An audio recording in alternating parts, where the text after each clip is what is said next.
ผู้สาวผู้สาวเอิ้นไผก็อ้วนคนงามอยู่ตอนหน้าอายนี่แล้วไปกินยาบ่ได้สั่นแก้วมาติหรือไปกินอีหยังพิษมานี่เมียอายคนงามสิเอิ้นกับบ่ได้บ่ผิดติ หรือว่าสิขอเงินไปซื้อส่งใหม่สาวคิดอันส่งแต่ละผืนหันขาดเบ้าขาดก้นก็ยิบให้หมดแล้ว มันบ่แม่นจังซั่นอันน้องยิบหั่นน่ะ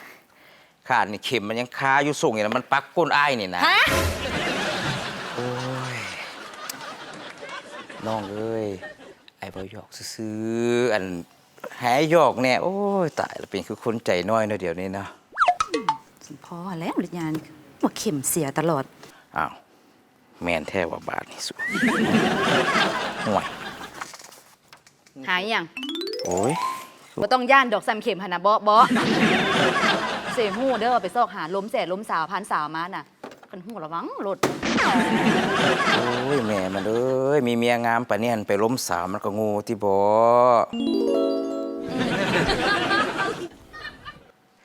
อ้าย แค่ลูกผู้ชายใจเสือเรื่องผู้แสผู้สาวนี่ เคยเฮ็ดแม่นอะ โอ้บ่แม่นบ่แม่น บ่นี่ บ่แม่นบ่เคยแม่มันบ่เคยโอ้บ่เคย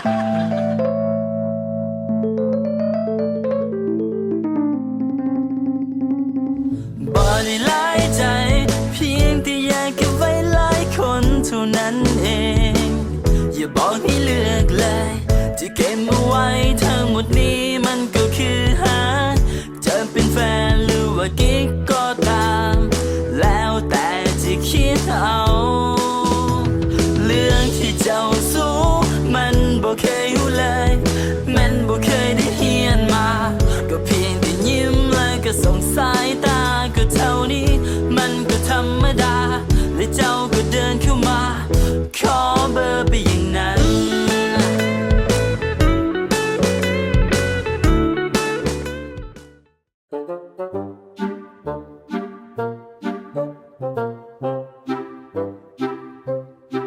โอ้ยเทื่อเดียวอ๋อเทื่อเดียว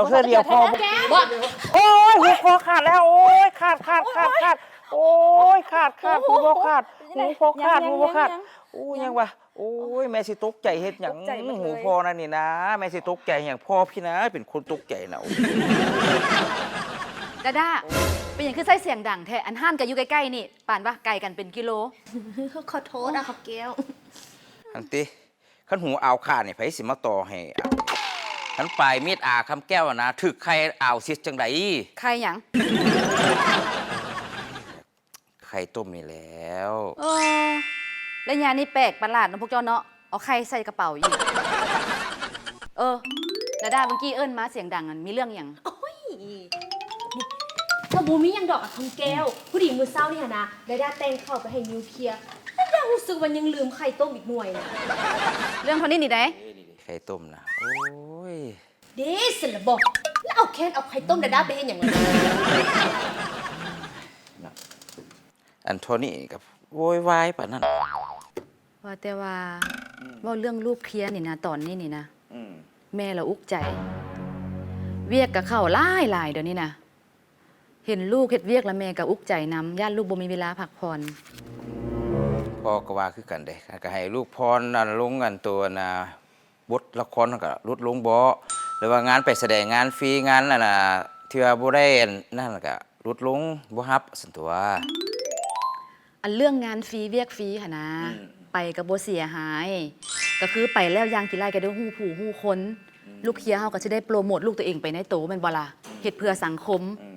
อันนี้นี่นะเวียกนี่นะงานใดเวียกใดเข้ามานี่ก็ฮับหมดนี่ติอุกใจเรื่องเดียวนี่แหละบ่พักบ่พร นี่อะคำแก้ว เขาจะอ้วนว่าจัดลำดับความสำคัญของงาน ถึก ไม่หยังเกาะมันเอียงก็ที่ว่าเขาเจ้า มีผู้มาเบิ่งแยงพวกด่าล้มด่าล้าหั่นน่ะมันเขาจะเอิ้นหยังเกาะ เขาจะอ้วนว่าผู้จัดการส่วนตัว ผู้จัดการส่วนตัว อุ้ยพอหรือว่าเขาสิซอกผู้จัดการส่วนตัวให้ลูกเขา ดีบ่ ดีเด้พ่อก็ว่าจังซั่น แล้วบัดนี้ผู้จัดการส่วนตัวในหน้าที่หลักๆของเขาเจ้าเสร็จอีหยังเนี่ย นี่อะคำแก้วหน้าที่ของผู้จัดการนักแสดงนะบ่ยากก็มีแต่ควบคุมรายรับรายจ่ายเบิ่งแยงทางด้านสุขภาพแล้วก็ความงามทั้งรายได้ระยะสั้นและระยะยาวของนักแสดงเนี่ยดาราในสังกัดซ้ำนี่ซื่อๆบ่ยากเลย นี่แหละความคิดมันโตติเตียงสินี่นะความคิดบ่ธรรมดาได้นี่ สูงกว่าโตได้นี่ ฉันอาสิมอบหน้าที่นี้ให้กับดาด้าเลย เป็นผู้จัดการส่วนตัวของนิวเคลียร์เพราะว่าผู้จัดการส่วนตัวนี่ต้องเป็นคนที่ใกล้ชิด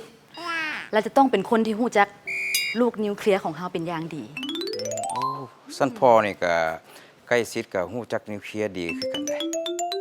พอแล้วเจ้าหาเท่าแล้ว เจ้าเวลาได้ไปเบิ่งแยงเวียกงานของลูก เอาเวลานี่เบิ่งห้านี่แนมเบิ่งผู้แสบผู้สาวย่างออกย่างเข้านี่ก็หมดเวลาลงแล้วเจ้าหัน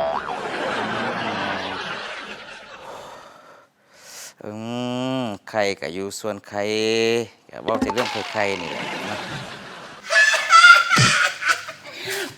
บ่อยากจะเว้าอะไร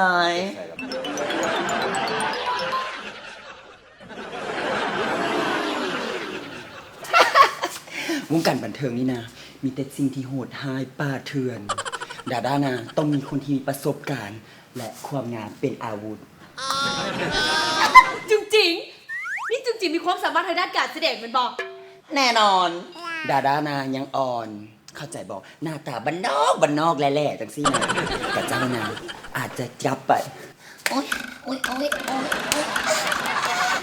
บางทีอาจจะเสียคนไปเลยก็ได้ บ่ได้ฉันจุงจริงสอนได้ด้านเรื่องการลบหลีกจากคนพวกนี้ได้บอกดาราน่ะยังอ่อนยังน้อย งาม ประสบการณ์ งามเทเดเอิญถึกคนแล้วล่ะ เดี๋ยวก่อนอื่น บทเหียนแรกเฮาสิมีการหมุนโตกันก่อน มา 1 2 3 หมุน เนาะ งาม หมุนกลับคืนเดี๋ยวนี้ หมุนกลับคืนอุ้ยงามนั่งลงจังซี่ยิ้มจังซี่เนื้อขึ้นอ้าว งามวิลีงาม เขาเลือกถือคนละบ่นี่มันสิพาลูกเคลียร์เขาไปรอดบ่นี่ฮะ เพราะว่าก็ให้โอกาสเขาไปก่อนเนาะให้เขาเฮ็ดหน้าที่ไปเป็นจังไดเขาก็จึงพิจารณาเบิ่งทีหลังอีกสนะแม่มัน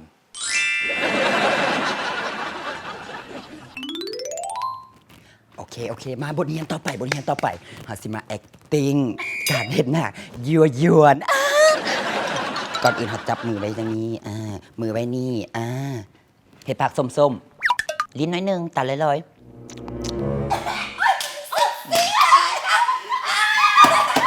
พอละสิเป็นผู้จัดการหรือสิเป็นดาราเก่าไว้หันก่อน แต่ว่าตอนนี้นี่ดาด้าไปจัดการความหิวของแม่ดาราก่อนตอนนี้หิวแห้งละ แล้วเนี่ยแม่อยากกินอย่างล่ะ จะกินตำบักฮง ตำบักหุ่งได้เดี๋ยวได้จะไปซื้อให้เขาต้องตำดังปัก ดาอย่าลืมใครลวก2หน่วยให้เด้อ ยังบ่เลี้ยวกับไข่ โอ้ย สนับสนุนโดยเคลียร์เย็นสดซื่นคันแคร์บกลับมาอีก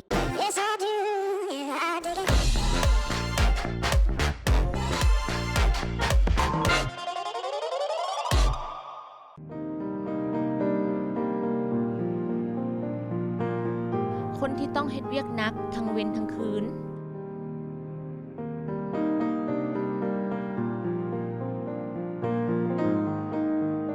ไกลมั่นใจในน้ำยาหยอดตานิววีโรโตที่มีสารคอนไดตินซูลฟัตวิตามิน B6 และกรดอะมิโนช่วยเบิงแย้งดวงตาบรรเทาอาการเมื่อยและคันตา เพื่อสุขภาพดวงตาที่ดี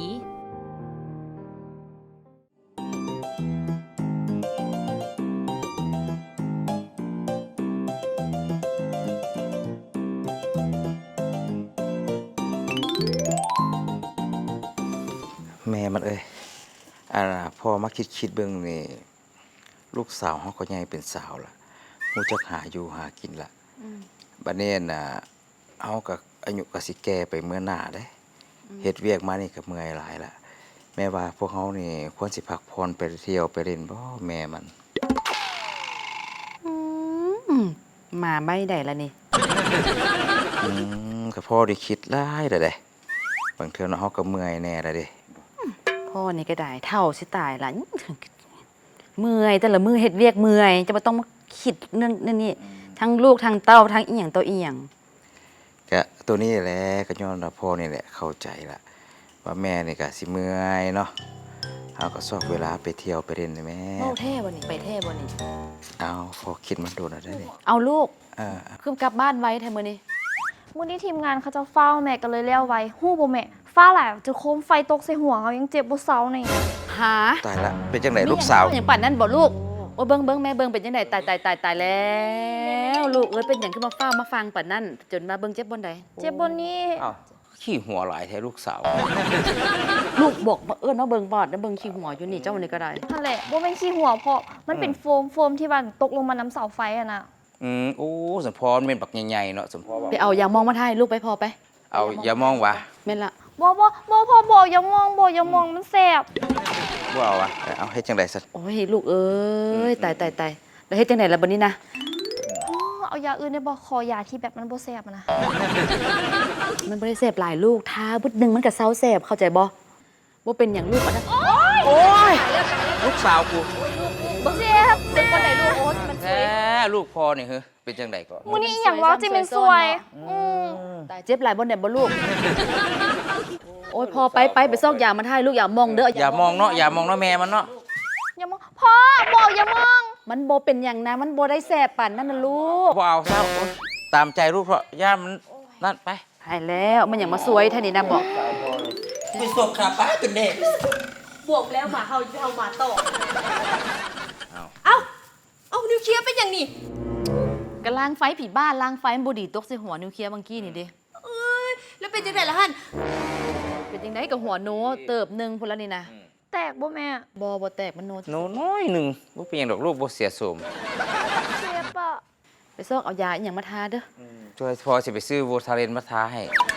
คืออีหยัง ยาทาบ่แสบพะนะลูกบ่อยากให้เอายามองมาใส่ตัวบางกี้ อันลูกบ่อยากทายามองช่วยพอสิออกไปซื้อยาโวทาเลนพุ่นแหละมา โอเคได้อยู่เพราะยาบ่แสบได้แม่เด้อ ได้เวลาผู้จัดการเฮ็ดเวียก จับจริงๆทุกคนถอยไปก่อนนะคำแก้ว อ้าวเสียจังไดบาด มานี่นิวเคลียร์ sit down please ไวๆเดี๋ยวดาด้าจัดการให้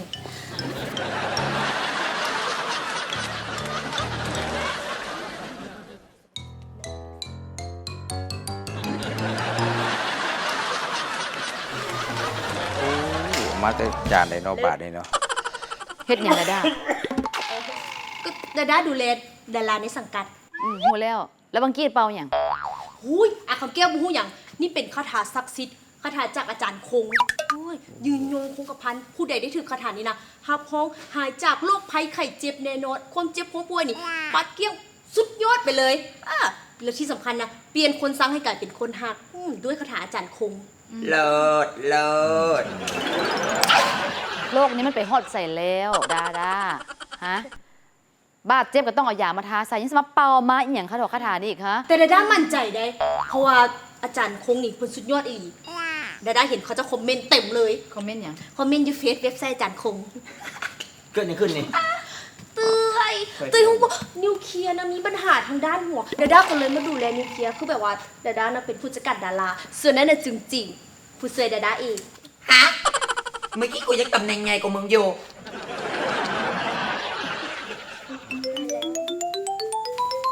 มันเป็นยังไงล่ะอันนี้ฮะ โอ้ยนี่นะรางไฟนี่นะอยู่ถึงนี่นะมันโลนลงมาใส่หัวนิวเคลียร์นี่จักเป็นจังไดเป็นจังไดมันโลนลงมาได้นี่นะ สายบังดู เบิ่งดูนี่เบิ่งดูเตยเบิ่งดูมันเป็นจังได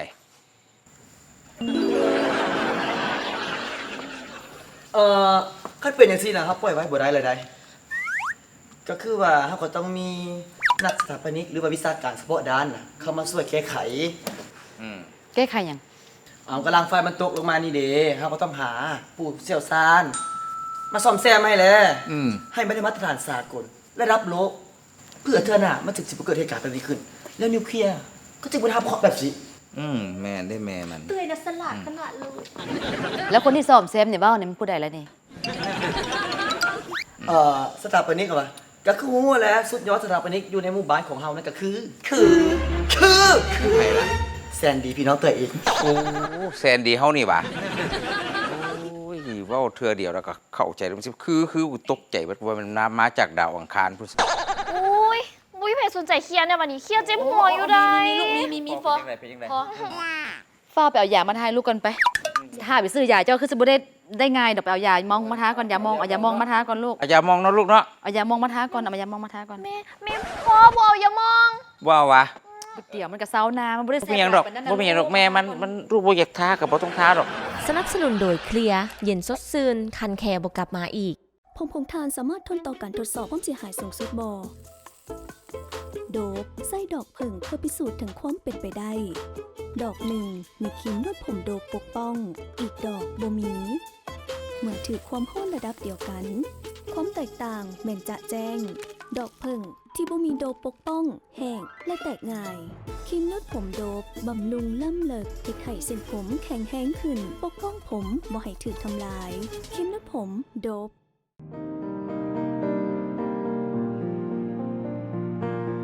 คนที่ต้องเฮ็ดเวียกหนักทั้งเว้นทั้งคืน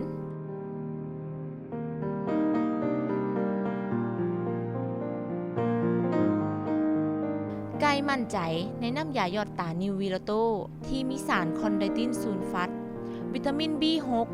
และกรดอะมิโนช่วยเบิงแย้งดวงตาบรรเทาอาการเมื่อยและคันตา เพื่อสุขภาพดวงตาที่ดี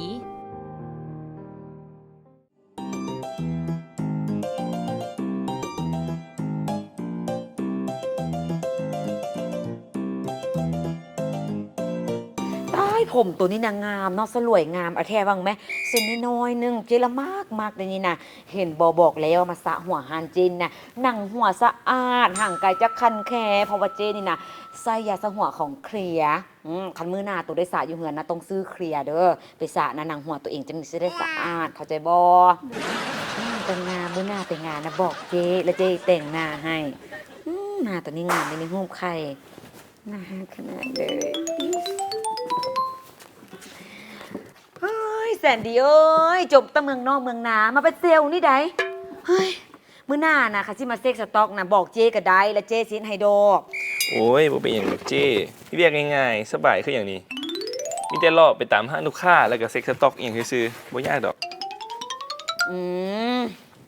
เจก็คิดว่าเนาะตัวเองก็เฮียนมาสูงแล้วสิ่งที่แสนดีเฮ็ดเนี่ยมันก็บ่เหมาะกับแสนดีเลยบ่เหมาะกับสิ่งที่เฮียนมาสินะแต่ก็เนาะเดี๋ยวนี้เวียกเนี่ยมันก็หายากเลยเนาะเงินเดือนแพงๆนี่ บ่ความจริงแล้วนะเฮามีเวียกเฮ็ดแล้ว อ้าววะโอ้ยดีใจนำเด้อดีใจนำโอ้ยดีใจนำเด้อเฮ็ดกับบ่ฮู้ซะดอกคิดว่ายังบ่มีเวียกเฮ็ดแต่ว่าเห็นเลาะไปเลาะมาแล้วเฮ็ดเวียกหยังล่ะ บ่ความจริงหันเวียกเฮามันต้องได้เข้าภาคสนามโครงการทันโดนๆเข้าเทื่อนึงก็ได้ แต่ว่าเวลาว่างก็เลยว่ามาซอยเตือเช็คสต็อกซื่อ ตาย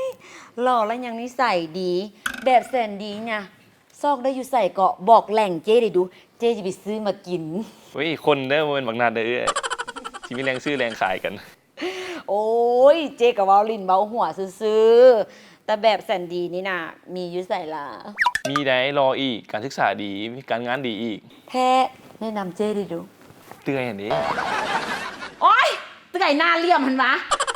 ให้อยู่เป็นขวัญใจดาด้าไปซะเด้อบ่ต้องมาบริจาคให้เจ๊ดอกเจ๊อยากเฮ้ยเนี่ยจุงจริงไม่ใส่มาไปซื้อขนมซื้อไปมาไปสร้างคุณเนาะ โอ้ยพอดีเกิดเรื่องน้อยหนึง เรื่องอย่างเว้ามา โอ้ยห่างไฟอะคำแก้วหันดี บอกว่าจะเว้าซื้อนี่ โอ้ยห่างไฟอะแคนกันได้สนะพอดีตกถึงหัวนิวเคลียร์เป็นหัวโน หัวนิวเคลียร์เป็นอย่างไรบ่หั่นตรงนี้ฟ้าวแล้วตรงนี้ฟ้าวแล้ว เอ้าเซนดีสิไปใส่ดิหัวโนซื้อบ่เป็นอย่างดอก ฮะแหละ บ่ได้มึงเธอมีอาการเซ็กซ์ซ้อนอย่างดี จะนับไปก็ไป อ้าวอย่าเฝ้าเรียกยังหมดแล้วจะสิไปใส่ เอาก็จะไปเบิ้งนิวเคลียร์ก็ยี่ให้ไปเบิ้งในบ่ได้หวะยี่พาแซนดีไป เรี เบิ้ ย ง กยังบ่แล้ว แซนดีเป็นห่วงอยู่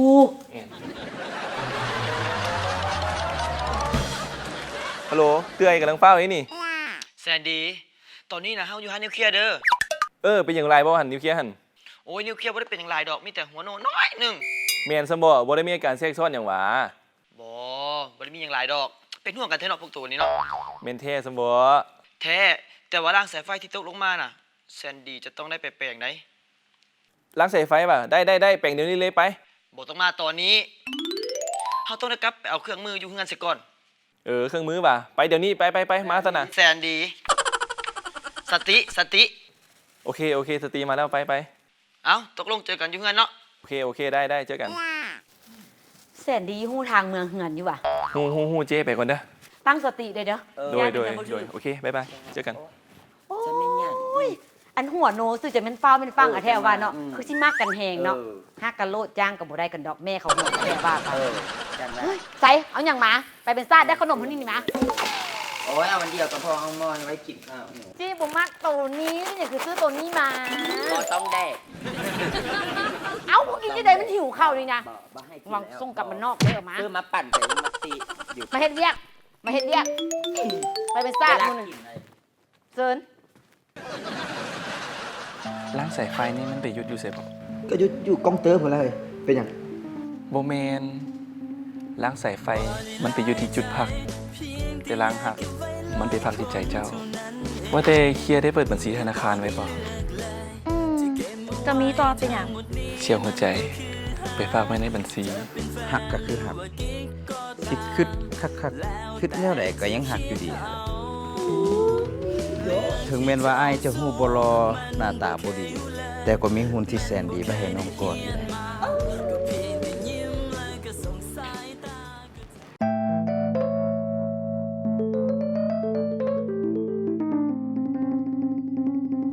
บ่ได้หลายใจ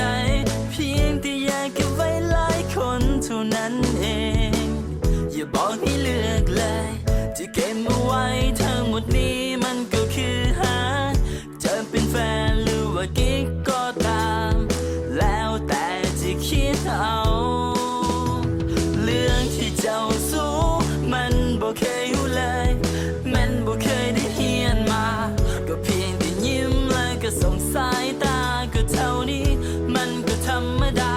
และเจ้าก็เดินเข้ามาขอเบอร์ไปอย่าง